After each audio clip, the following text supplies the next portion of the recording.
The FBI agent only needed one glance at the girl to realize she might have been kidnapped. Through the mirror, he watched the woman accompanying her wiping down her clothes. Quietly, he pulled out his phone and typed a message asking if she was okay. The girl read it and silently shook her head. He followed up asking if she needed help. After a brief hesitation, she nodded. That was all the confirmation he needed. He casually walked over and struck up a conversation with the woman, but she just gave him a faint smile and said nothing. So he went straight to the point, asking about the bruises on the girl's arm. The woman's expression changed instantly. She grabbed the girl and walked her out of the restroom. The agent followed close behind, already pulling out his phone to call for backup. But before he could dial, someone struck him from behind and knocked him out cold. When Hannah came to, he found himself in the back of a van. Up front, two people were talking in hushed voices. The woman wanted to dump him on the side of the road. Messing with the FBI was bad news. The man wasn't convinced. Noticing Hannah was awake, the man pulled over and ordered the woman to press a chemical-soaked cloth over his mouth. Within seconds, Hannah was out again. When he woke up the second time, the van had stopped in front of a luxurious detached mansion. An older man was warmly hugging the girl,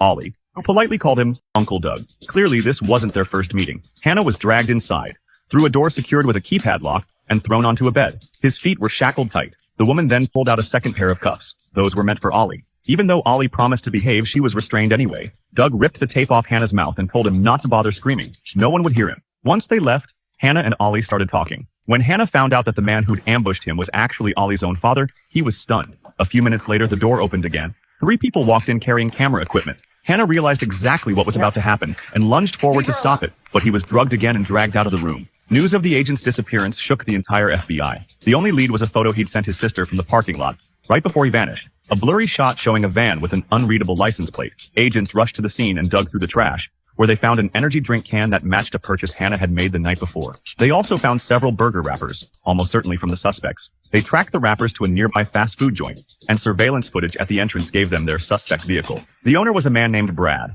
divorced, with a daughter named Ollie. Back at the mansion, Hannah woke up again, this time in the dining room. He spotted a steel fork on the tray. The moment the woman looked away, he slowly sat up and palmed it. A while later, Brad came back. He and the woman started hauling Hannah back to his room. But as they passed through the hallway, the ever-cautious Doug stopped them and patted Hannah down. He found the fork.